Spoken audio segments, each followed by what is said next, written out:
Minhas mãos tremiam, segurando aquele pedaço de papel amassado. As letras tortas da Júlia pareciam gritar em silêncio. Finja estar doente e vá embora. Meu coração disparou tão rápido que pensei que fosse explodir ali mesmo, na frente de todos os convidados que Ricardo havia trazido para o almoço. Ergui os olhos para minha filha e vi algo que nunca tinha visto antes no rosto dela. Terror puro, absoluto, daqueles que te congelam por dentro. Antes de continuar, me conta nos comentários de qual cidade você está acompanhando essa história e se já passou por algo parecido. E não esquece de curtir para não perder histórias como essa. Naquele sábado de manhã, quando acordei, eu estava feliz. Eu juro que estava. Ricardo tinha me pedido para preparar um almoço especial para 3 sócios dele, dizendo que era importante para fechar um negócio grande. Passei a manhã toda na cozinha, preparando a melhor lasanha que eu sabia fazer, arrumando a mesa com a louça boa que tinha guardado. Queria que tudo ficasse perfeito. Queria mostrar que eu era uma boa esposa, que ele tinha feito a escolha certa ao se casar comigo há 2 anos. 2 anos. Parece uma vida inteira agora, mas naquela manhã parecia tão pouco tempo. Eu ainda me lembrava do jeito que Ricardo me olhou quando nos conhecemos naquele evento da universidade. Eu era professora de literatura. Ele era empresário, charmoso, daqueles que sabem exatamente o que falar. Meu primeiro casamento tinha terminado de forma tão dolorosa. O pai da Júlia nos abandonou quando ela tinha apenas 6 anos, que quando Ricardo apareceu, gentil e atencioso, oferecendo não apenas amor, mas estabilidade, eu me agarrei àquela promessa como quem se agarra a uma tábua no meio do oceano. Mãe, a voz da Júlia estava baixa, quase um sussurro, mas tinha urgência. Ela tinha aparecido do nada ao meu lado enquanto eu servia as entradas. Os homens conversavam na sala, Ricardo ria alto daquele jeito que eu tinha aprendido a achar encantador, e eu estava sorrindo, representando o papel de esposa perfeita. "O que foi, amor?"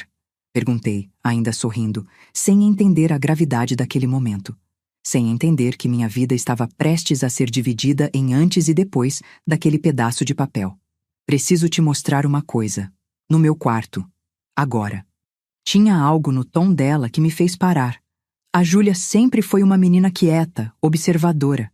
Depois que o pai dela foi embora, ela se tornou ainda mais introspectiva, como se tivesse aprendido cedo demais que o mundo não era seguro. Aos 14 anos, ela era mais velha por dentro do que por fora.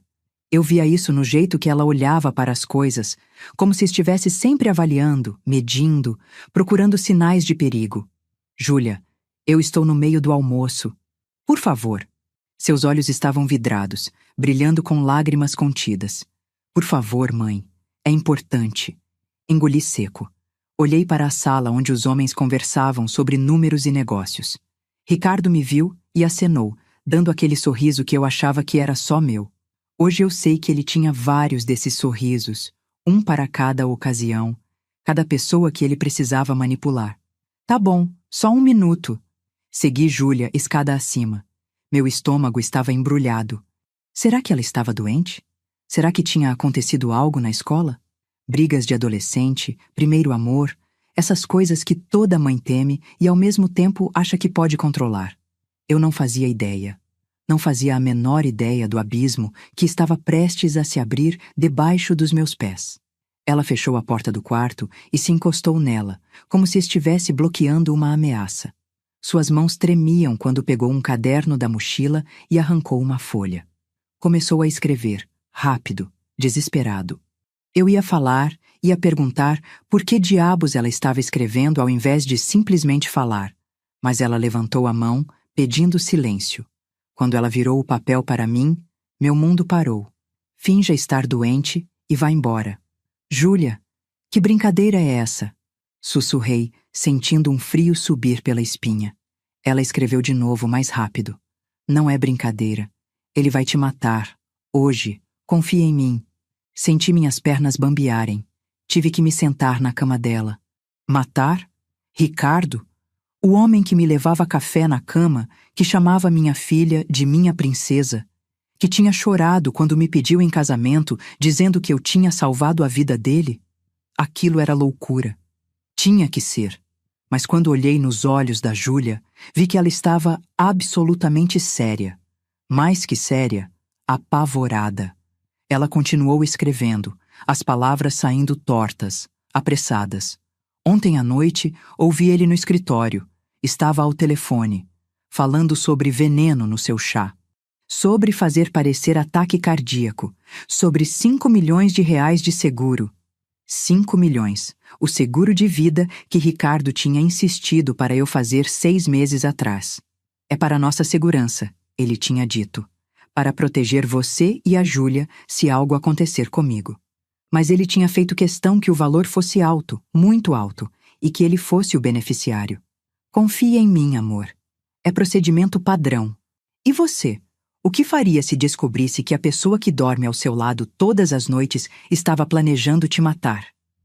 Peguei o papel das mãos dela e escrevi, porque de repente eu entendia por que ela não estava falando. Ele pode estar escutando? Ela assentiu, lágrimas descendo pelo rosto. Escrevi de novo. Você tem certeza absoluta? Ela assentiu outra vez, mais enfática. Pegou o papel e escreveu uma última coisa. Ouvi tudo, mãe. Cada palavra. O chá já está preparado. Ele vai oferecer quando você voltar. Precisamos sair, agora. Fechei os olhos. Respirei fundo. Senti como se o chão estivesse se abrindo debaixo de mim e eu estivesse caindo, caindo sem parar. Todas as memórias dos últimos 2 anos passaram pela minha cabeça em segundos. O primeiro encontro. O pedido de casamento. A lua de mel em Campos do Jordão. As noites em que ele me abraçava e dizia que eu era a mulher da vida dele. As vezes que ele foi tão carinhoso com a Júlia, levando ela no cinema, ajudando com lição de casa. Tudo mentira. Tudo uma farsa elaborada, meticulosa, para chegar a esse momento. Ou eu estava ficando louca, ou minha filha estava tendo um surto, ou... Olhei para ela de novo, para aqueles olhos assustados mas determinados. A Júlia nunca mentiu para mim, nem uma vez na vida. Ela não tinha criatividade para inventar uma coisa dessas. E o medo que eu via ali era real, visceral, do tipo que não se finge. Confiei nela. Peguei o papel e escrevi. Vamos fingir que você passou mal. Forte dor de cabeça. Vou dizer que preciso te levar na farmácia. Arrume suas coisas mais importantes. Rápido, sem barulho. Ela assentiu e começou a se mexer. Pegou a mochila da escola, colocou o celular, o carregador, algum dinheiro que tinha guardado. Eu desci primeiro, o coração batendo tão forte que tinha certeza que todos podiam ouvir. Ricardo estava servindo vinho para os convidados. Quando me viu, sorriu. Aquele sorriso que eu tinha amado, que agora me dava náusea. Tudo bem, amor? Perguntou, se aproximando, colocando a mão na minha cintura com tanta naturalidade, tanta intimidade falsa. A Júlia não está se sentindo bem, dor de cabeça forte, acho que é enxaqueca. Vou levar ela na farmácia, pegar um remédio mais forte. Vi algo passar pelos olhos dele, algo rápido demais para identificar. Surpresa? Irritação? Ou era paranoia minha? Quer que eu vá com vocês? Ele ofereceu, mas sem muita convicção. Não precisa, é rápido. Você fica com seus convidados, volto logo. Tem certeza? Eu posso...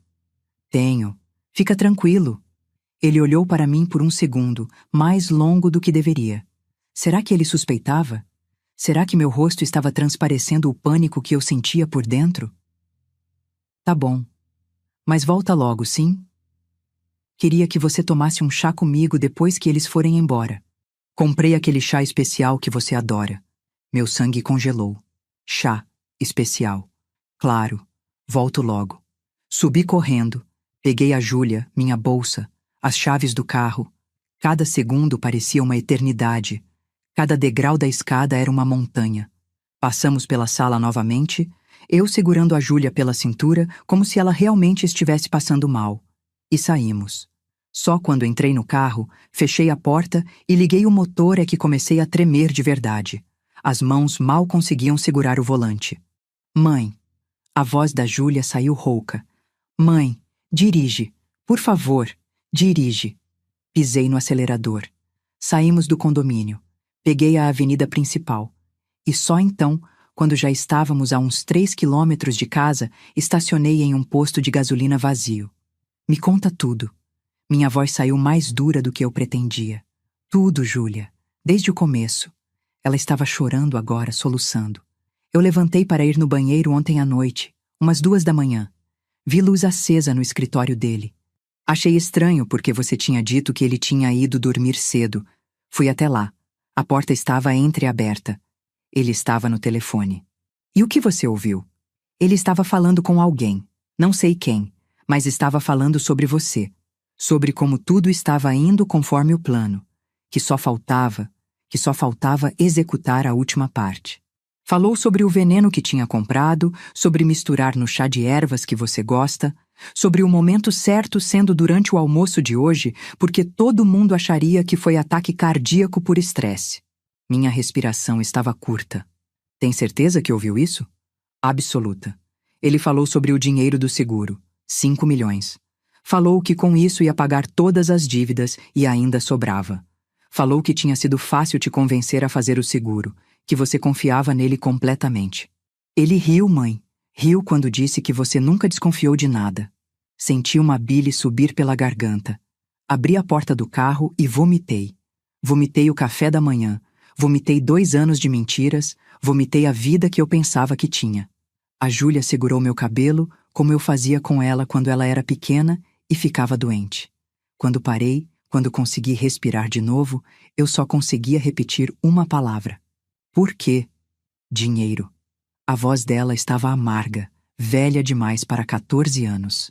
Ele falou no telefone que a empresa dele faliu faz tempo, que ele está cheio de dívidas, que se casou com você para pegar sua herança, mas que não foi suficiente, que o seguro era o plano desde o começo. Minha herança. O apartamento que vendi quando me casei com ele. Os 200 mil reais que eu tinha guardado a vida inteira, que eram para a faculdade da Júlia, para nossa segurança. Ele tinha me convencido a investir em um negócio dele. Disse que ia dobrar o dinheiro em 2 anos. Eu confiei. E você, já confiou tanto em alguém que entregou tudo sem questionar? Precisamos ir na polícia. Minha voz estava falhando. Precisamos denunciar. E falar o quê? Que eu ouvi uma conversa de telefone sem provas? Ele é rico, mãe, respeitado, conhecido. Quem vai acreditar em mim contra ele? Ela tinha razão. Deus, ela tinha razão. Uma adolescente de 14 anos contra um empresário de sucesso. Minha palavra contra a dele. E eu não tinha prova nenhuma. Nada além do medo na voz da minha filha e um bilhete amassado no meu bolso. Então o que a gente faz? Sussurrei. A Júlia me olhou com uma determinação que me assustou. A gente consegue provas. Como? Voltando para casa. Entrando no escritório dele. Fotografando tudo. Júlia, isso é loucura. Se ele perceber, ele acha que a gente foi na farmácia. A gente volta, eu finjo que ainda estou passando mal e vou pro meu quarto. Você distrai ele e os convidados. Eu entro no escritório, tiro fotos de tudo que for importante, do veneno, dos documentos, o que eu conseguir achar. Quando tivermos as provas, aí sim vamos na polícia. Olhei para minha filha. Minha menininha que até ontem eu achava que precisava proteger de tudo. E ali estava ela, com um plano, com coragem, me protegendo. É muito perigoso. Mais perigoso é deixar ele te matar, mãe. Ela estava certa. E eu estava apavorada, mas não tinha escolha. Se fôssemos embora agora, sem provas, ele ia atrás da gente.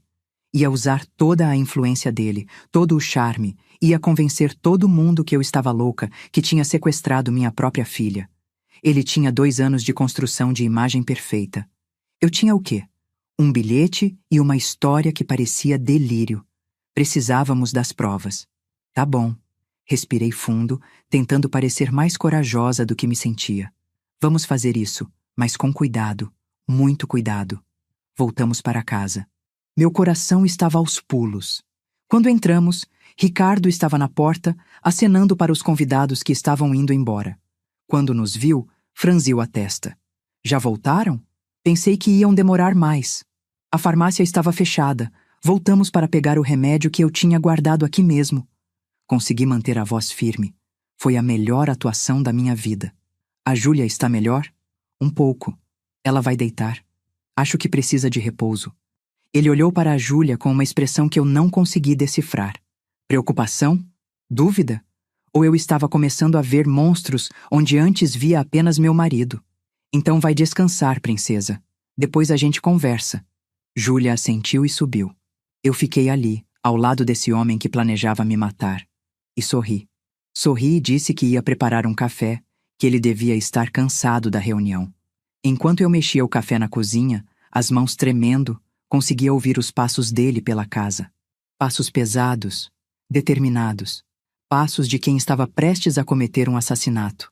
E lá em cima, trancada no escritório dele, minha filha de 14 anos estava roubando as provas que podiam nos salvar. Ou nos condenar. Cada segundo que passava parecia uma hora. Eu estava na cozinha fingindo normalidade, mexendo o café que já estava pronto há 5 minutos, reorganizando xícaras que já estavam organizadas, qualquer coisa para parecer ocupada, enquanto minha filha vasculhava o escritório do homem que planejava me assassinar. Meus ouvidos estavam atentos a qualquer som vindo do andar de cima. Um rangido, um objeto caindo, qualquer coisa que pudesse denunciar a presença dela ali. Ricardo estava na sala, mexendo no celular. De vez em quando ele levantava os olhos e olhava na minha direção. Será que ele desconfiava? Será que percebeu algo diferente no meu jeito de falar, no meu olhar? Eu tentava manter o rosto neutro, mas por dentro eu estava me despedaçando. Como é que se age normalmente quando você descobre que sua vida inteira dos últimos 2 anos foi uma mentira construída para te matar? Amor, esse café não fica pronto nunca? A voz dele veio tranquila, até bem-humorada.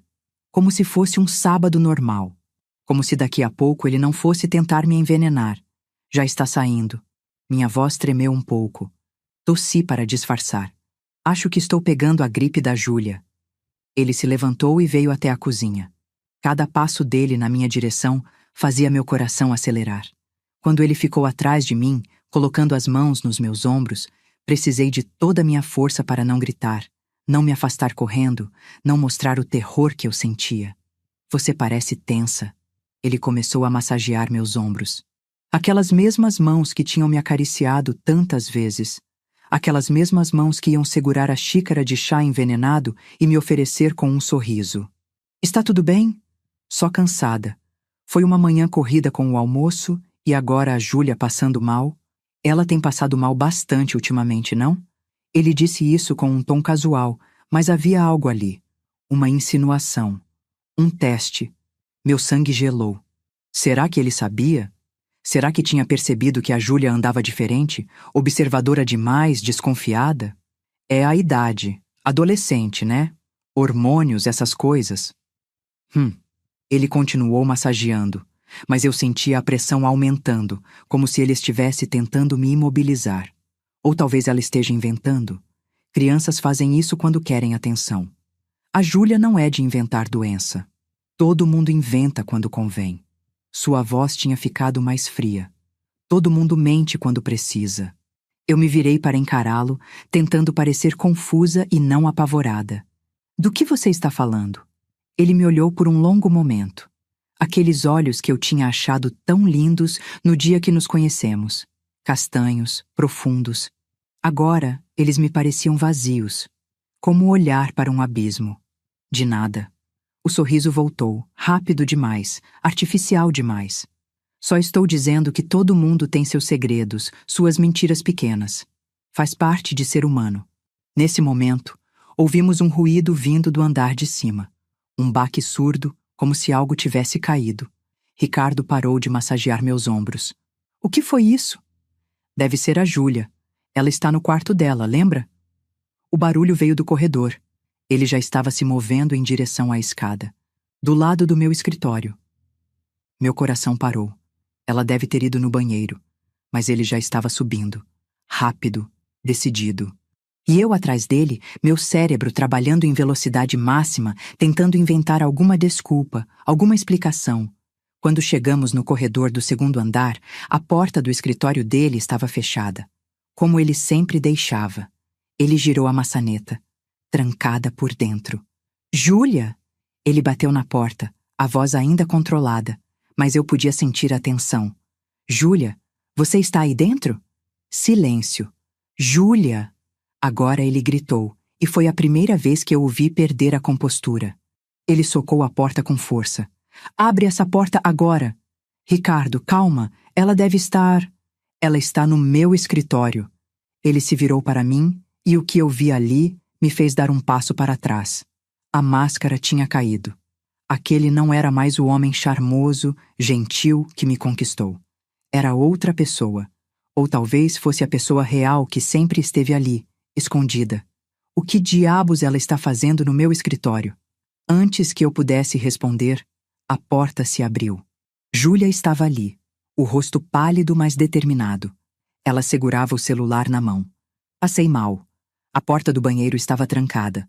Vim procurar outro e acabei entrando aqui sem querer. Era uma mentira terrível. Uma criança de 6 anos contaria melhor. Mas foi o que ela conseguiu improvisar. Ricardo olhou para ela, depois para mim, depois para ela de novo. Eu podia ver os pensamentos dele trabalhando, conectando pontos, chegando à conclusão que ele não queria acreditar, mas que fazia todo o sentido. Sem querer, ele repetiu, a voz perigosamente baixa. Entrou no meu escritório trancado sem querer. A porta estava aberta. Eu sempre tranco essa porta. Hoje estava aberta. Júlia levantou o queixo, desafiadora. Minha menininha corajosa, mentindo na cara do monstro. E você? Teria coragem de encarar seu algoz para proteger quem você ama? Ricardo deu um passo na direção dela. Eu me coloquei na frente, instintivamente, meu corpo entre ele e minha filha. Ela estava passando mal, Ricardo. Foi um engano inocente. Inocente? Ele riu, mas não havia humor nenhum ali. Só algo escuro, raivoso. Vocês duas acham que eu sou idiota? Vocês acham que eu não percebi? Percebeu o quê? Tentei manter a voz firme, mas estava saindo trêmula. Vocês saíram correndo daqui mais cedo. Voltaram rápido demais. E agora ela está fuçando no meu escritório. Ele apontou para Júlia.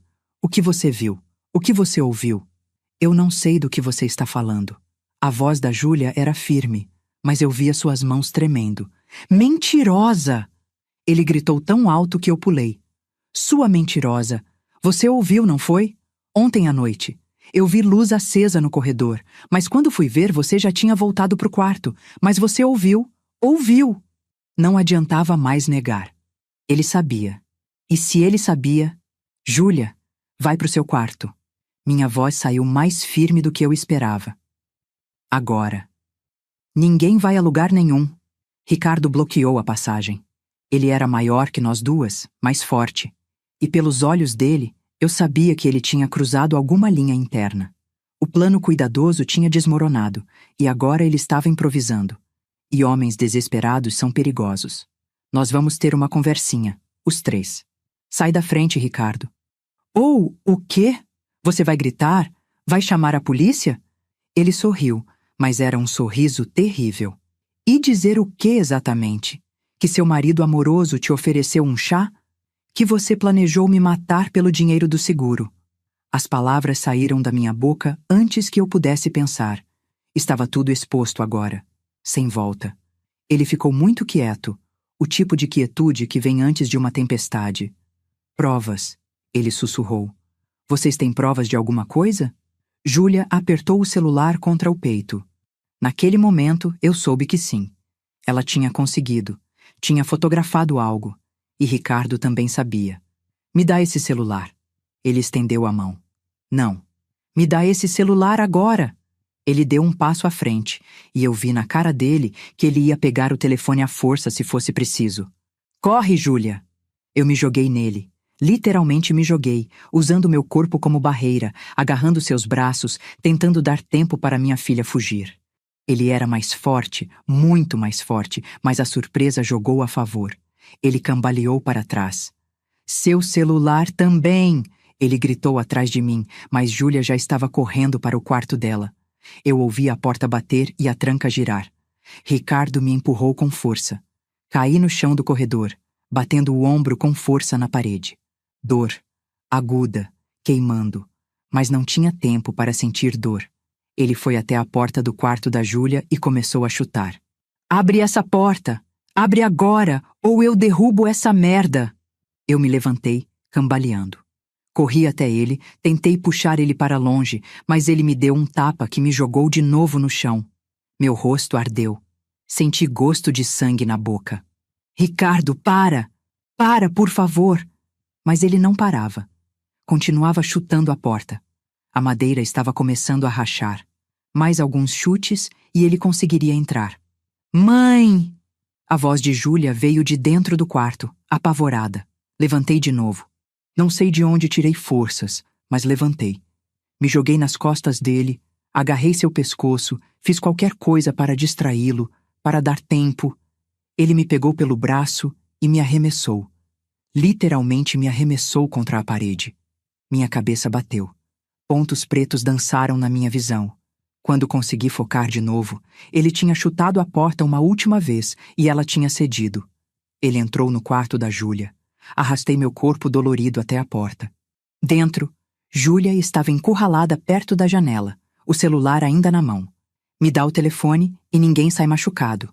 A voz dele estava calma de novo. Calma demais. A calma de quem já decidiu que vai fazer o que for necessário. Não. Júlia estava chorando agora, mas ainda desafiadora. Não vou te dar.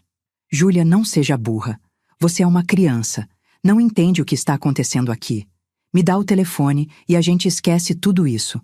Eu entendo perfeitamente.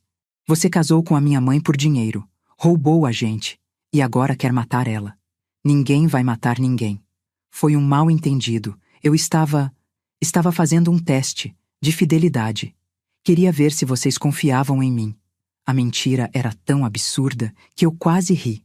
Quase. Se não estivesse tão apavorada. Mentiroso! Júlia cuspiu a palavra. Vi as fotos que tirei. Do vidro de veneno sem rótulo. Do papel com data e hora de hoje escrito executar plano. Dos documentos da sua empresa falida. Da conta offshore com o dinheiro da minha mãe. Se tudo. O silêncio que se seguiu foi o mais assustador de todos. Ricardo olhou para ela. Depois para mim. E então ele fez algo completamente inesperado. Ele riu. Não foi uma risada alegre. Foi uma risada de quem acabou de perceber que o jogo acabou e que não tem mais nada a perder. Sabe de uma coisa? Ele disse, a voz estranhamente leve. Você tem razão. Sobre tudo. Casei com sua mãe pelo dinheiro. Fingi que amava ela. Fingi que me importava com você. E sim, ia matá-la hoje. Ia colocar arsênico no chá dela, esperar ela ter uma convulsão bonita e então chamar a ambulância todo desesperado. Ataque cardíaco fulminante. Trágico. Iam até me consolar no velório. Ouvi essas palavras saindo da boca dele e algo dentro de mim morreu. Mesmo sabendo, mesmo tendo ouvido da Júlia, ouvir dele, ouvir a confirmação tão casual, tão fria, 5 milhões. Ele continuou, como se estivesse contando uma anedota. Dava para pagar todas as minhas dívidas e ainda sobrava para começar de novo. Em outro lugar. Outro nome, talvez. Outra idiota confiante para enganar. Seu monstro. Consegui sussurrar. Monstro? Ele se virou para mim. Monstro porque fui esperto? Porque vi uma oportunidade e aproveitei? Você era tão fácil, Vera. Tão carente. Tão desesperada por alguém que te amasse depois que aquele fracassado do seu ex te largou. Foi só ser gentil, só fingir interesse, e você abriu as pernas e a carteira. As palavras eram facas. Cada uma delas me cortava por dentro. E você? Ele olhou para Júlia. Sua pestinha metida. Eu tentei ser legal com você. Tentei fazer você gostar de mim. Mas você sempre olhou para mim com desconfiança. Sempre ficou com esse ar de superior, como se soubesse que eu não era bom o suficiente. Pois saiba que você estava certa. Eu nunca quis ser seu paizinho. Eu só queria o dinheiro da sua mãe. Eu sabia. Júlia disse, as lágrimas caindo. Desde o começo eu sabia que você era falso. Então devia ter falado. Ele deu um passo na direção dela. Devia ter avisado sua mãe. Mas você ficou quietinha, não ficou? Porque no fundo você queria que sua mãe fosse feliz, mesmo que fosse uma mentira. Mas agora você estragou tudo. Ele estava a poucos passos dela. Eu me levantei, mas minhas pernas mal me sustentavam. Júlia, me dá o telefone. Última chance. Não. Então eu vou pegar. Ele avançou. Júlia se virou e jogou o celular pela janela aberta. Tudo parou por um segundo. Ricardo correu até a janela e olhou para baixo. O celular tinha caído no jardim, 2 andares abaixo. Ele se virou para nós e a fúria no rosto dele era algo que eu nunca tinha visto em nenhum ser humano. Agora sim vocês me ferraram, ele disse, a voz baixa e perigosa. Agora sim. Ele saiu do quarto. Ouvi seus passos pesados descendo a escada. Corri até Júlia, abracei ela forte. Está bem? Você está machucada? Não. E você? Toquei meu rosto. O lábio estava inchado, ia ficar roxo, mas nada estava quebrado. Temos que sair daqui, agora. Como? Ele está lá embaixo, vai nos parar. Olhei pela janela. O jardim estava lá embaixo, parecendo muito longe, mas havia o telhado da varanda logo abaixo da janela do quarto, e do telhado até o chão eram só uns 2 metros. Vamos descer pela janela. Mãe, é muito alto. É a única saída, ele vai subir de novo, e quando subir... E não terminei a frase. Não precisava. Ouvi barulho vindo da escada. Ele estava subindo de novo, e dessa vez trazia algo nas mãos. Não tivemos tempo de pensar. Amarrei os lençóis da cama de Júlia, prendendo na perna da cama que era de ferro maciço. Joguei pela janela. Não chegava até o chão, mas chegava no telhado da varanda. Você primeiro. Vai! Júlia hesitou só um segundo, depois subiu no parapeito e começou a descer. Eu segurava os lençóis de cima, rezando para que aguentassem o peso. Ricardo chegou na porta. Quando viu Júlia descendo, ele correu. Seu celular! Ele gritou. Me dá seu celular! Era isso. Era o que ele tinha ido buscar lá embaixo. Meu celular, para que não pudéssemos chamar ninguém. Júlia tinha chegado no telhado da varanda. Mãe, vem! Joguei meu celular pela janela também, bem longe. Subi no parapeito. Ricardo agarrou meu braço. Você não vai a lugar nenhum. Chutei. Chutei com toda a força que tinha. Acertei o peito dele. Ele cambaleou, largou meu braço, agarrei os lençóis e comecei a descer. Minhas mãos queimavam. A fricção estava arrancando a pele. Sentia sangue, mas não podia parar. Ricardo apareceu na janela. Voltem aqui, suas loucas. Eu vou chamar a polícia. Vou dizer que vocês me atacaram, que vocês estão perturbadas. Cheguei no telhado. Júlia já tinha descido para o jardim. Desci atrás dela. Quando meus pés tocaram a grama, peguei os 2 celulares que tinham caído. O da Júlia tinha a tela rachada, mas ainda funcionava. O meu estava intacto. O portão, Júlia apontou. O portão principal do condomínio. Ricardo provavelmente já estava descendo as escadas, vindo atrás da gente. Corremos. Minhas pernas doíam, minha cabeça latejava, mas corremos. Chegamos no portão. Trancado. Precisava de senha ou controle. O muro! Júlia apontou para a lateral, onde havia uma parte mais baixa por causa da diferença de terreno.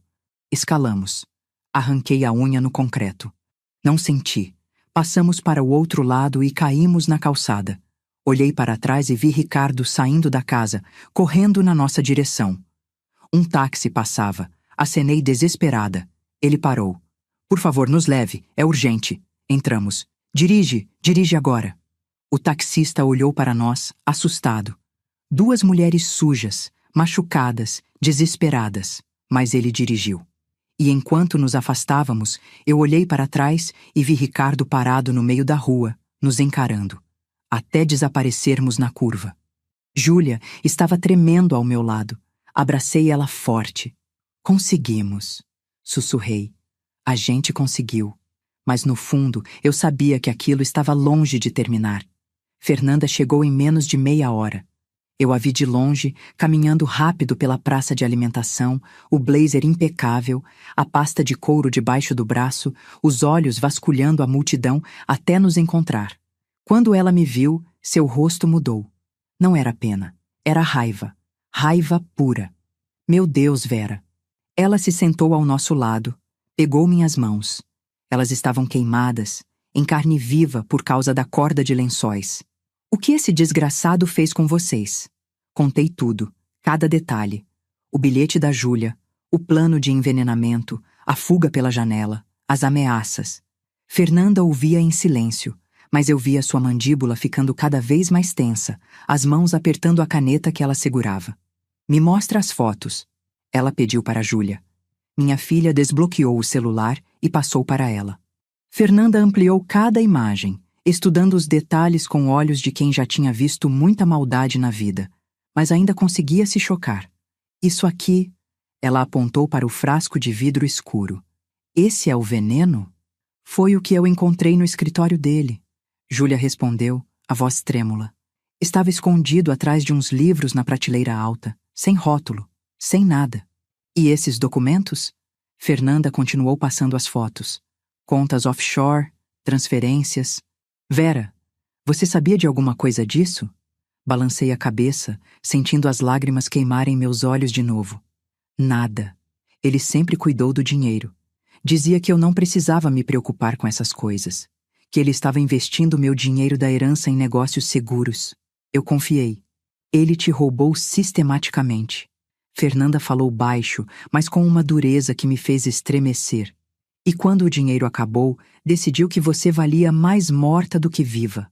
Ouvir aquilo em voz alta foi como levar um soco no estômago. Era a verdade crua, sem filtro. Eu não era uma esposa para Ricardo. Era uma conta bancária. E quando a conta zerou, virei uma apólice de seguro. O que a gente faz agora? Perguntei, odiando como minha voz soava pequena, assustada.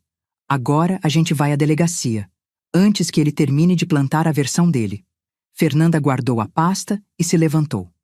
Mas tem uma coisa que vocês precisam entender. Vai ser a palavra de vocês contra a dele. Ele é empresário conhecido, tem contatos, tem dinheiro para pagar advogados caros. As fotos ajudam, mas ele vai tentar desqualificar tudo. Vai dizer que foram adulteradas, que vocês invadiram a privacidade dele, que isso é perseguição de uma esposa desequilibrada. Mas a gente tem provas, Júlia protestou. E ele vai ter uma história melhor. Fernanda olhou para minha filha com uma franqueza brutal. Sinto muito, Júlia, mas é assim que funciona. Verdade e justiça nem sempre são a mesma coisa. Senti meu estômago revirar. Então você está dizendo que a gente não tem chance? Não. Estou dizendo que vai ser difícil, mas não impossível. Ela colocou a mão no meu ombro. Eu conheço o delegado Moreira. Ele é bom, justo. Se a gente conseguir que ele assuma o caso, se a gente conseguir que a perícia analise aquele frasco antes do Ricardo fazer ele sumir, a gente tem uma chance. Então ainda era uma questão de corrida. Quem chegava primeiro? Quem contava na história primeiro? Quem era mais convincente? E eu estava exausta, machucada, apavorada. Como eu ia competir com Ricardo, que era tão bom em mentir que tinha me enganado por 2 anos inteiros? Saímos do shopping. O carro da Fernanda estava no estacionamento. Entramos em silêncio. Júlia estava no banco de trás, abraçada comigo, o corpo dela tremendo de vez em quando. Eu passava a mão no cabelo dela, tentando transmitir uma segurança que eu não sentia. Vocês vão ter que ser fortes agora, Fernanda falou enquanto dirigia. Ricardo vai estar lá. Vai tentar fazer vocês parecerem loucas. Vai chorar, vai fazer cena, vai interpretar o marido desesperado. Não caiam nessa. Não reajam. Deixem eu falar. E se não funcionar? Sussurrei. Vai funcionar. Mas até ela não parecia totalmente convencida. A delegacia era um prédio cinza, feio, que cheirava a café velho e papel. Quando entramos, o ambiente estava agitado. Policiais conversando, telefones tocando, o barulho típico de um sábado à tarde em uma delegacia movimentada. Preciso falar com o delegado Moreira. Fernanda foi direto ao balcão. É urgente. Ele está em atendimento no momento. A escrivã respondeu sem olhar para cima. Vai ter que esperar. Com quem ele está? Não posso passar essa informação, doutora. Fernanda se inclinou sobre o balcão. Márcia, sou eu, Fernanda Santos.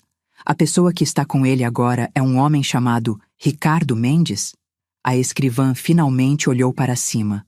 Reconheceu Fernanda. E seu rosto confirmou antes mesmo dela falar. Doutora, eu não posso... Ele está fazendo uma denúncia falsa contra a minha cliente. Preciso entrar agora. Fernanda, você sabe que não posso deixar... Márcia. A voz da Fernanda ficou dura como aço. Uma mulher e uma criança estão em perigo. E o homem que está aí dentro mentindo para o delegado Moreira é o perigo. Eu entro agora ou eu entro daqui 5 minutos com uma ordem judicial. Você decide. Houve um momento de tensão. Então, Márcia suspirou e apontou para o corredor. Terceira porta à esquerda. Mas eu não te deixei entrar, entendeu? Obrigada. Caminhamos pelo corredor, meu coração batendo tão alto que tinha certeza que todo mundo podia ouvir. A terceira porta estava entreaberta. E então eu ouvi a voz dele. A voz de Ricardo. Completamente fora de controle, delegado. Ela não está tomando os medicamentos. O psiquiatra já tinha alertado sobre episódios psicóticos, mas eu achei que conseguia lidar. E agora, ela levou minha enteada. Uma menina de 14 anos. Deus sabe o que pode fazer com ela nesse estado. Medicamentos. Psiquiatra. Episódios psicóticos. Ele estava construindo uma narrativa completa. Eu era a louca. Ele era a vítima. Fernanda empurrou a porta completamente. Ricardo estava sentado de frente para uma mesa, falando com um homem de uns 50 anos, cabelos grisalhos, expressão séria. O delegado Moreira. Quando Ricardo nos viu, seu rosto mudou. Por uma fração de segundo, vi raiva pura. Mas então, a máscara voltou, e ele estava de pé, preocupação falsa estampada no rosto. Vera, graças a Deus. Júlia, meu amor, você está bem? Ele deu um passo na nossa direção e Fernanda literalmente se colocou entre nós. Nem mais um passo. Quem é você? Ricardo olhou para ela com fingida confusão. Fernanda Santos, advogada da senhora Vera Mendes. E estou aqui para garantir que minha cliente não seja vítima de uma tentativa de homicídio disfarçada de preocupação conjugal. O delegado Moreira se levantou. Doutora Fernanda, o que está acontecendo aqui? O que está acontecendo, delegado, é que esse homem tentou assassinar minha cliente hoje. E agora está tentando fazer ela parecer insana para que ninguém acredite nela quando ela o denunciar. Ricardo riu. Foi uma risada perfeita, cheia de descrença, de dor, de um homem sendo falsamente acusado. Isso é insano. Delegado, está vendo? Está vendo o que eu disse? Minha esposa está delirando e agora trouxe uma advogada para corroborar as fantasias dela. Fantasias? Fernanda tirou o celular da Júlia da bolsa. Júlia, mostra ao delegado o que você fotografou hoje no escritório dele. Júlia, com as mãos tremendo, passou as fotos. O delegado pegou o celular, começou a analisar. Vi seu senho franzir a cada imagem. Isso é invasão de privacidade. Ricardo protestou, mas havia um fio de desespero na voz agora. Ela invadiu meu escritório. Essas fotos são ilegais. Quer dizer que as fotos são reais? Fernanda devolveu rápido. Que os documentos de fraude financeira existem? Que o frasco de líquido sem identificação está realmente no seu escritório? Ricardo abriu a boca. Fechou. O delegado estava olhando para ele agora com uma expressão diferente. Senhor Mendes. A voz do delegado estava mais fria. O senhor pode explicar o que é esse frasco? Vitaminas. Suplementos importados. Eu tiro do frasco original porque... Vitaminas. O delegado repetiu cético. Sem rótulo. É um suplemento caro. Eu não quero que... E essas transferências para contas offshore? Esses documentos que mostram sua empresa falida? Sua esposa sabe disso? São assuntos de negócios. Ela não entende essas coisas. Por isso o senhor escondeu dela que desviou o dinheiro da herança dela? Fernanda interrompeu. Por isso contraiu um seguro de vida de 5 milhões em nome dela, sem que ela soubesse o valor real? Eu vi Ricardo perceber que estava perdendo o controle.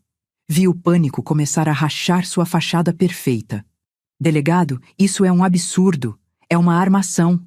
Essa mulher sempre teve ciúmes, sempre foi controladora e agora está...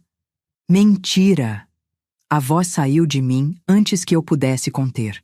Todas as vezes que eu engoli suas palavras, todos os momentos que eu fiquei quieta, tudo explodiu de uma vez. Você mentiu para mim desde o primeiro dia. Me seduziu, me manipulou, roubou todo o dinheiro que eu tinha guardado para minha filha.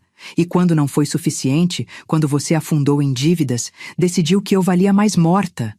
Vera, amor, você está confusa. Você não sabe o que está... Não me chama de amor. Eu estava gritando agora e não me importava. Você ia me envenenar hoje. Minha filha ouviu você ao telefone planejando cada detalhe.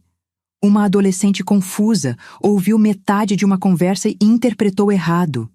Eu ouvi tudo. A voz da Júlia era baixa, mas firme. Ela deu um passo à frente, enfrentando o homem que tinha vivido na nossa casa por 2 anos. Você estava no telefone às 2 da manhã. Falou sobre o veneno, sobre o seguro de 5 milhões.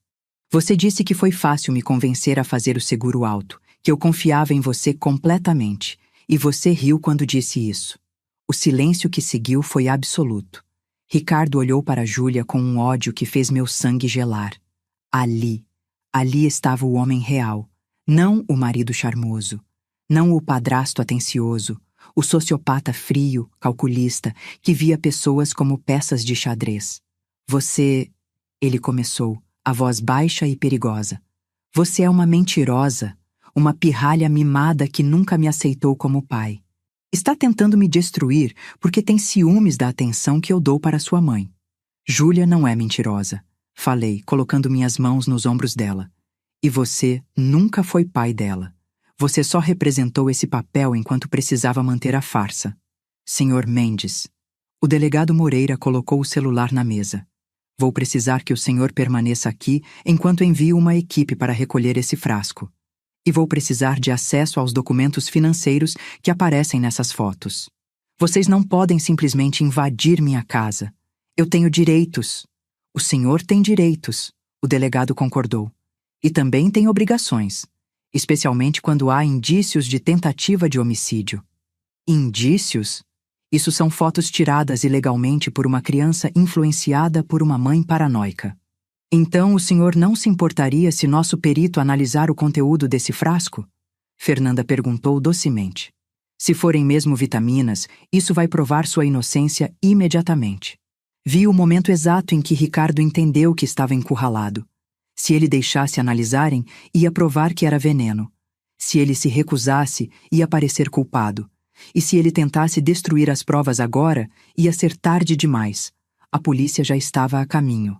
Eu quero meu advogado. Ele disse finalmente, a voz sem emoção. Ótimo. O delegado pegou o telefone. Enquanto isso, vamos ter uma conversa mais longa sobre essas transferências financeiras. 2 horas depois, estava sentada em uma sala de espera da delegacia, com Júlia dormindo com a cabeça no meu colo. Fernanda estava falando com o delegado no corredor. Periodicamente, eu via policiais passando, carregando sacos plásticos com evidências lacradas. O frasco, os documentos, o laptop de Ricardo. Fernanda voltou, e pelo sorriso cansado no rosto dela, eu soube antes dela falar. Arsênico. Ela disse, sentando ao meu lado. O perito fez um teste preliminar. O frasco contém arsênico em concentração letal. E os documentos do laptop confirmam tudo. Fraude, desvio de dinheiro e... Ela fez uma pausa. E e-mails dele planejando isso há meses, Vera. Conversas com a pessoa que vendeu o veneno para ele. Pesquisas sobre doses letais, sobre sintomas de ataque cardíaco. Senti um nó na garganta. Meses. Ele estava planejando me matar há meses. Enquanto me beijava de manhã, enquanto dizia que me amava, enquanto dormia ao meu lado. E agora? Agora ele vai ser indiciado. Tentativa de homicídio premeditado, fraude, apropriação indébita. Vera, ele vai para a prisão. Não agora. Ele tem dinheiro para pagar fiança, mas vai a julgamento. E com essas provas, a gente ganha. Deveria estar feliz. Aliviada. Mas tudo que eu sentia era um vazio enorme. 2 anos da minha vida eram mentira completa. Tem mais uma coisa. Fernanda hesitou. O delegado está investigando a morte da primeira esposa dele, Carolina Mendes. Ela morreu há 3 anos de ataque cardíaco súbito. Era jovem, saudável, 32 anos. O mundo parou. Você está dizendo que ele... Estou dizendo que existe um padrão. Casa com mulheres de posses, desvia o dinheiro e quando acabam os recursos... Ela não terminou a frase. Não precisava. Ele me contou sobre ela. Chorou. Lágrimas reais. Comecei a rir, mas era uma risada sem humor. Eu consolei ele, e o tempo todo... Pare. Fernanda segurou meu braço. Você não tinha como saber. Ele é bom nisso. Ricardo não era apenas um homem que tentou me matar. Era um assassino em série. Calculista, paciente, metódico. E se a Júlia não tivesse acordado naquela noite? Se ela não tivesse ouvido aquela conversa? Se ela não tivesse tido a coragem de me avisar com aquele bilhete amassado? Eu estaria morta. Simples assim. Estaria deitada em algum necrotério agora, com um atestado de óbito que diria ataque cardíaco fulminante. Ricardo estaria representando o marido devastado, chorando lágrimas falsas no meu velório, recebendo abraços e condolências. E depois, alguns meses depois, estaria procurando a próxima vítima. A náusea voltou com força. Olhei para minha filha dormindo, tão jovem, tão pequena ainda, apesar da coragem de gigante que tinha demonstrado. Ela me salvou. Minha menininha de 14 anos, que tinha todos os motivos para estar com medo, que poderia ter ficado calada, que poderia ter duvidado do que ouviu, teve a força de me proteger, de nos proteger. Quanto tempo até o julgamento? Perguntei, minha voz rouca de tanto chorar, de tanto gritar, de tanto sentir. Meses, talvez um ano. Vai ser longo, Vera. Vai ser doloroso.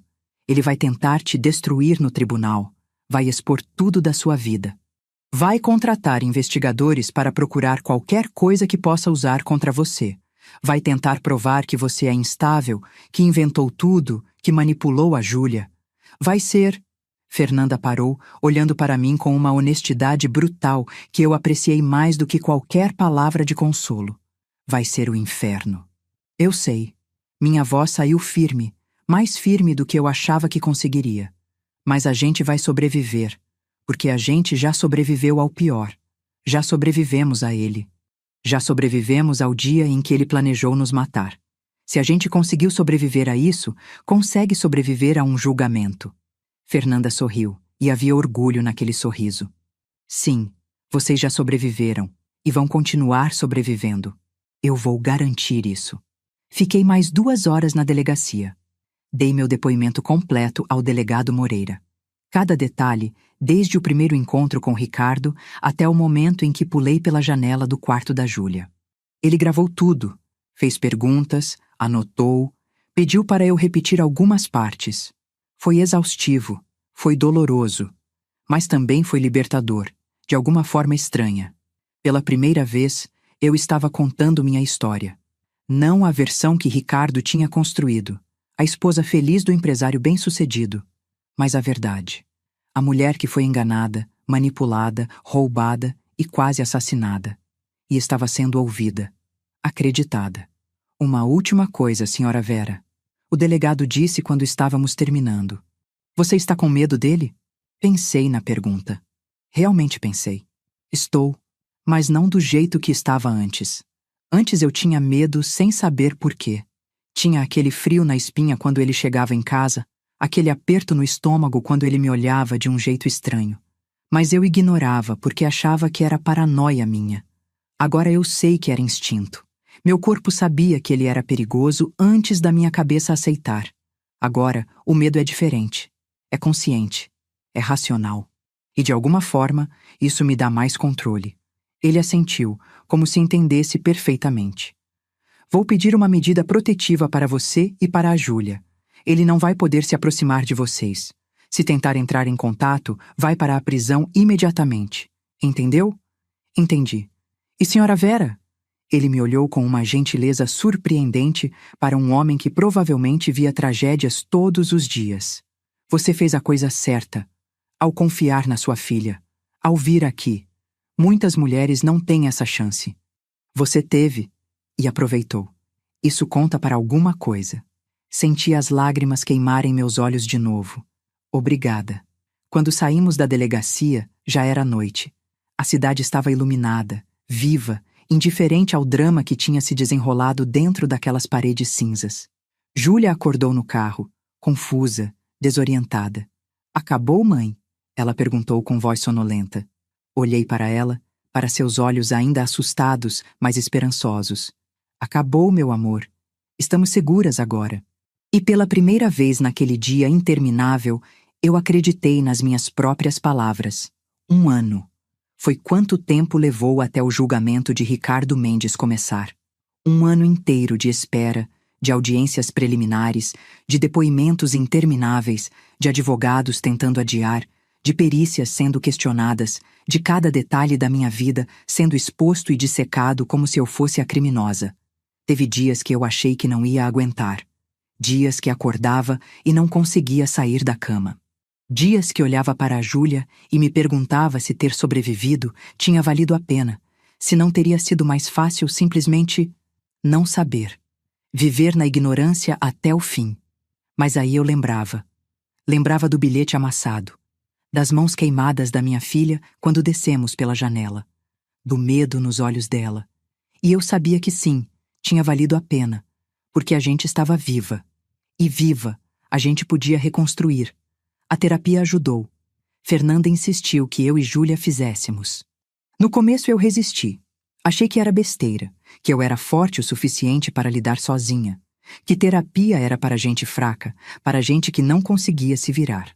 Mas depois da terceira noite, acordando aos gritos, suada, com o coração disparado, tendo certeza que Ricardo estava no quarto, depois da quinta vez que entrei em pânico no supermercado porque vi um homem de terno escuro que se virava e, de repente, tinha o rosto dele. Depois de ter um ataque de pânico tão forte no meio de uma aula que tive que pedir para alguém me substituir, eu aceitei que precisava de ajuda. Que ser forte não significava carregar tudo sozinha. Que pedir ajuda era, na verdade, o ato mais corajoso que eu podia fazer. A primeira sessão foi difícil. Sentar ali, naquela sala com a psicóloga, olhando para mim com aqueles olhos gentis, mas penetrantes, esperando que eu abrisse minha vida, que expusesse minhas feridas. Chorei pelos primeiros 20 minutos sem conseguir falar. Ela só me passou lenços e esperou. Quando finalmente consegui falar, as palavras saíram em torrente, desorganizadas, pulando de um momento para outro. O bilhete, a fuga pela janela, o veneno, o julgamento, os pesadelos. Você passou por um trauma extremo. Ela tinha dito, e de alguma forma ouvir isso de uma profissional, ter alguém validando minha dor, me fez chorar ainda mais. E trauma não some porque a ameaça acabou. Seu corpo ainda está em modo de sobrevivência. Sua mente ainda está processando. É normal, é humano. E vai melhorar, mas não sozinho. Júlia também estava sofrendo. Talvez até mais do que eu porque ela era mais jovem, porque tinha menos ferramentas para lidar. Ela tinha pesadelos toda a noite. Acordava às 3 da manhã chorando, dizendo que tinha ouvido passos no corredor, que ele tinha voltado, que tinha achado a gente, que ia nos pegar dessa vez. Eu ia correndo para o quarto dela, ligava todas as luzes, mostrava que a porta estava trancada, que o alarme estava ligado, que estava tudo bem. Mas os olhos dela continuavam vidrados de medo. Ela tinha perdido quase 7 quilos em 2 meses. As roupas ficavam largas nela. As notas na escola, que sempre foram boas, despencaram. Ela parou de sair com as amigas, parou de responder mensagens. Se fechou em si mesma como uma concha tentando se proteger do mundo. Ela está tentando se fazer menor, a psicóloga explicou. Invisível. É uma resposta comum ao trauma. Se ela for pequena o suficiente, quieta o suficiente, talvez o perigo não a encontre. É instintivo. É a mente dela tentando protegê-la do jeito que sabe. Ela está com estresse pós-traumático. A psicóloga explicou numa das primeiras sessões. Vocês duas estão. É normal, é esperado e vai melhorar, mas não sozinho. Vocês precisam processar o trauma. Precisam entender que sobreviveram. Sobrevivemos. Essa palavra virou nosso mantra. Nos dias ruins, a gente sentava na sala, eu e Júlia, e repetíamos. A gente sobreviveu, a gente está aqui, a gente está segura. Às vezes funcionava, às vezes não. O processo foi brutal, mais brutal do que eu podia imaginar. O advogado de Ricardo, um homem caro chamado Dr. Augusto Ferreira, de terno italiano imaculado e sorriso de tubarão que sabia exatamente onde morder, fez de tudo para me destruir. Não apenas desacreditar, destruir. Transformar cada pedaço da minha vida em munição contra mim. Questionou minha sanidade mental desde a primeira oportunidade. Trouxe à tona cada erro que eu tinha cometido na vida, cada momento de fraqueza, cada decisão questionável. Aquela vez que fui hospitalizada por 3 dias por um ataque de ansiedade severo depois do meu primeiro divórcio, quando a Júlia tinha 7 anos e eu estava desempregada e desesperada, ele transformou isso em histórico documentado de instabilidade mental e tendências autodestrutivas. O fato de ter mudado de emprego 3 vezes em 5 anos, procurando melhores oportunidades e salários, virou incapacidade crônica de manter compromissos e relações profissionais estáveis. A medicação para a ansiedade que meu médico tinha prescrito anos atrás, que eu tomava ocasionalmente quando não conseguia dormir, foi apresentado como dependência química de substâncias controladas. Senhora Vera, ele tinha dito num dos interrogatórios, aquela voz suave mas venenosa ecoando pelo tribunal. A senhora não acha que é conveniente demais? Seu casamento estava ruim. Seu marido estava prestes a descobrir certas indiscrições suas. Ele pausou, deixando a palavra flutuar no ar como acusação.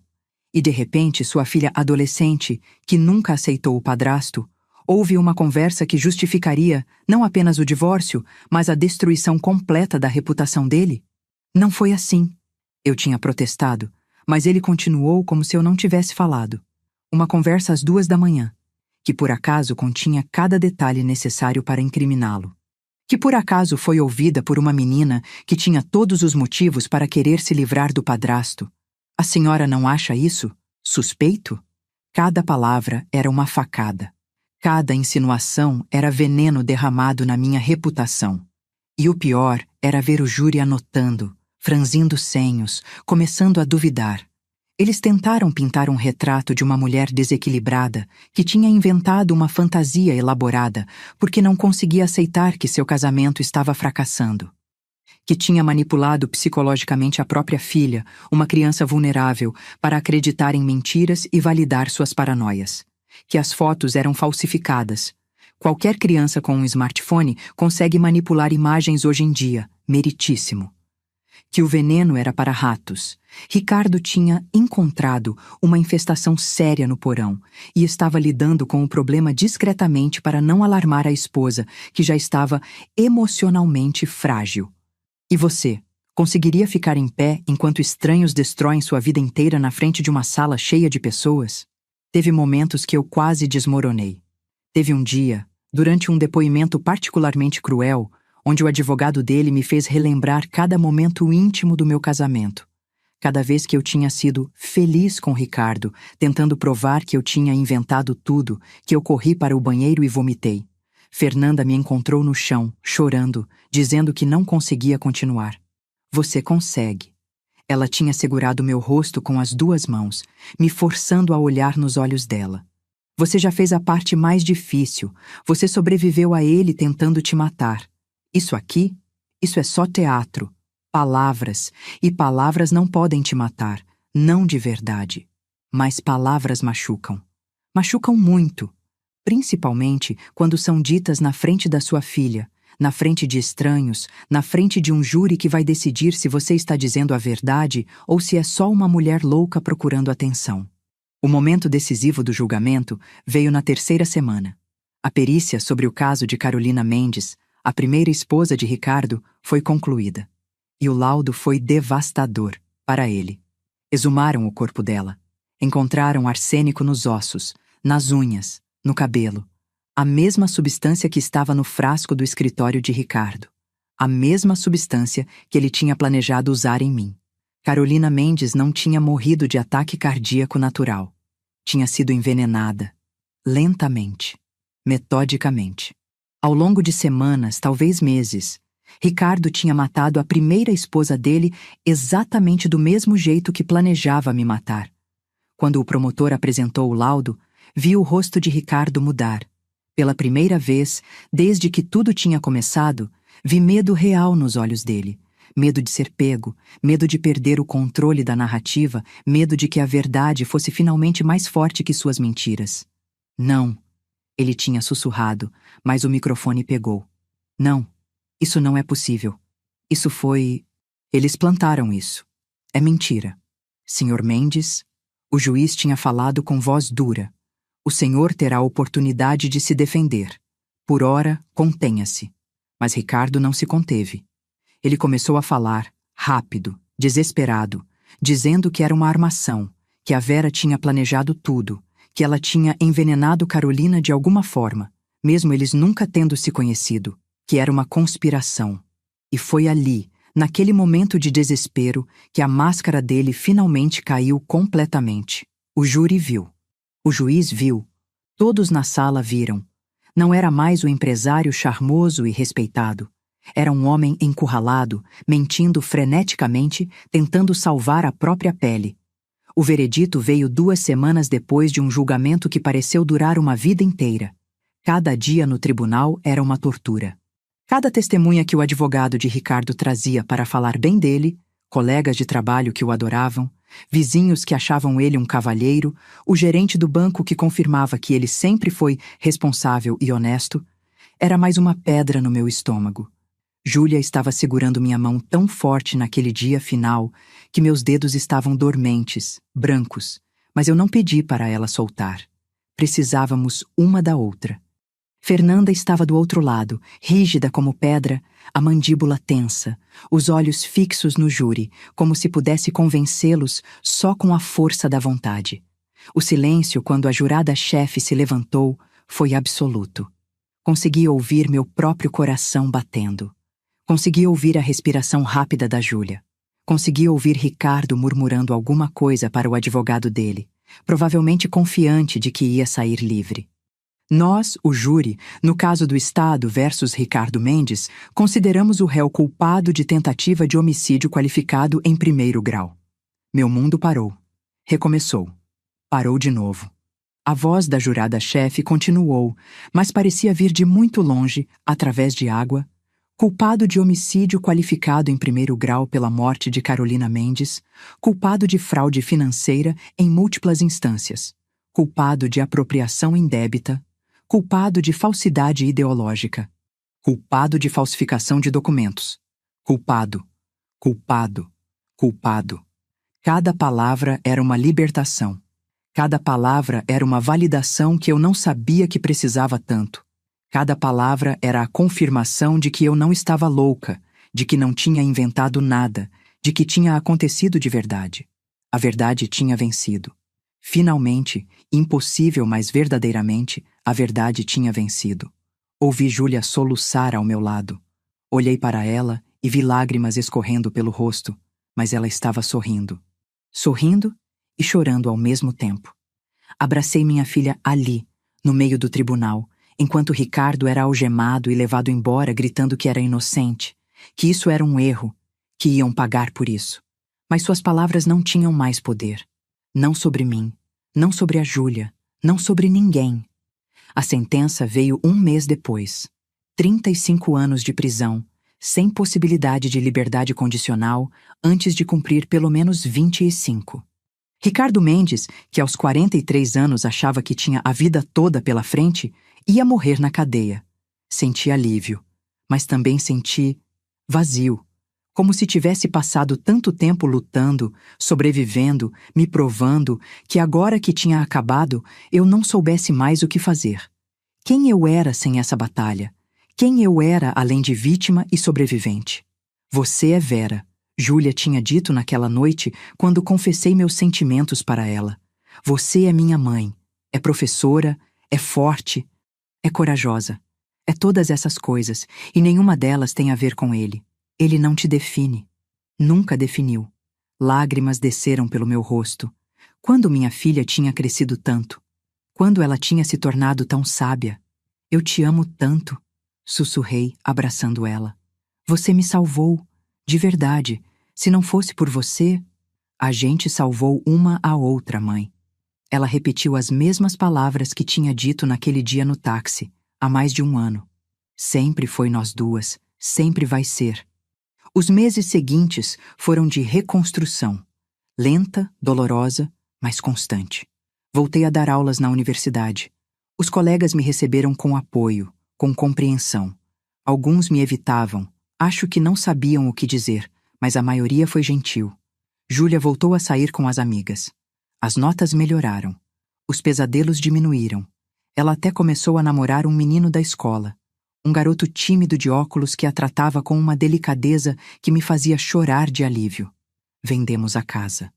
Não conseguíamos mais viver ali, não depois de tudo. Compramos um apartamento menor, mais aconchegante, sem fantasmas nas paredes. Júlia decorou o quarto dela com posters de bandas que eu nunca tinha ouvido falar. Eu montei uma pequena biblioteca na sala. Recomeçamos. Teve dias ruins ainda. Dias que o pânico voltava do nada. Dias que eu via um homem na rua que se parecia com Ricardo e meu coração disparava. Dias que Júlia trancava a porta do quarto 3 vezes antes de dormir, checando pela 4ª vez se estava realmente segura. Mas esses dias foram ficando mais raros. E entre eles começaram a aparecer dias bons. Dias que eu ria de verdade. Dias que eu e Júlia fazíamos pipoca e assistíamos filmes ruins na Netflix.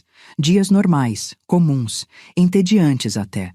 E esses dias entediantes eram os mais preciosos, porque significavam que estávamos realmente vivas.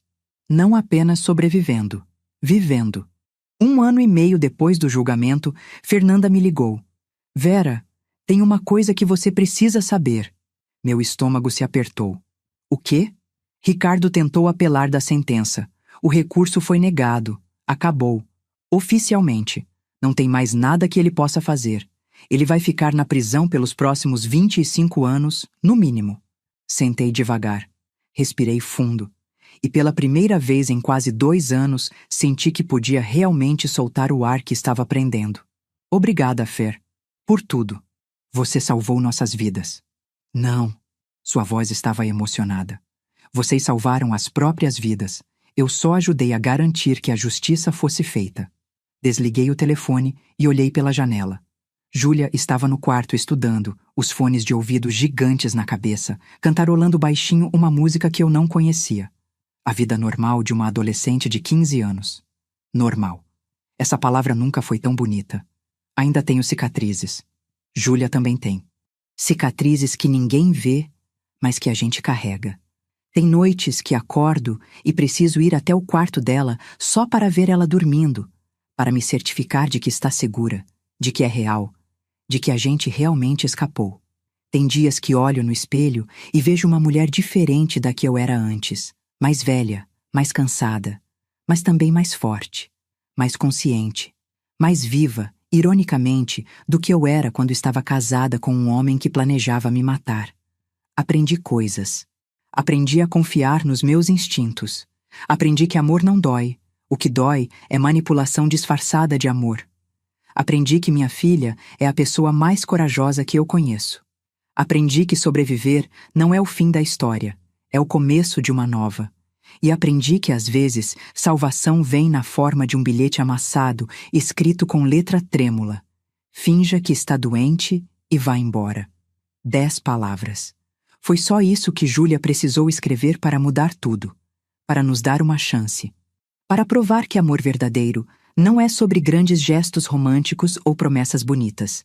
É sobre uma filha de 14 anos que acorda no meio da noite, ouve algo terrível e decide que vai fazer qualquer coisa para proteger a mãe dela. Hoje, 2 anos depois daquele sábado de almoço que nunca aconteceu, eu e Júlia estamos bem. Não perfeitas, não curadas completamente, mas bem. E estar bem, depois de tudo que passamos, parece um milagre pequeno que a gente conquista todo dia. Ricardo está na prisão. A casa foi vendida. As dívidas foram pagas com o que sobrou do dinheiro que ele roubou. A justiça conseguiu recuperar parte das contas offshore. A vida continua. E a gente continua com ela, mais fortes, mais cuidadosas, mas principalmente mais conscientes de que cada dia é uma escolha. A escolha de não deixar o trauma nos definir. A escolha de construir algo novo sobre as ruínas do que foi destruído. A escolha de viver, realmente viver, ao invés de apenas existir. Se você chegou até aqui na minha história, obrigada. Obrigada por ouvir, por acreditar, por entender que às vezes a vida nos coloca em situações impossíveis e tudo que podemos fazer é lutar, sobreviver e reconstruir.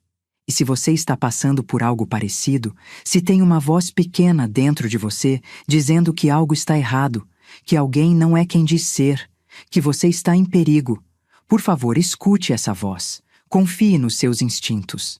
Peça ajuda. Saia, porque você merece estar segura. Você merece estar viva. Você merece uma vida que não precise de um bilhete de advertência para ser salva. A gente merece mais do que sobreviver. A gente merece viver. E hoje, finalmente, é isso que eu e Júlia estamos fazendo. Obrigada por chegar até o fim. Se essa história te tocou de alguma forma, compartilha com alguém que precisa ouvir isso. Às vezes, saber que não estamos sozinhas já faz toda a diferença.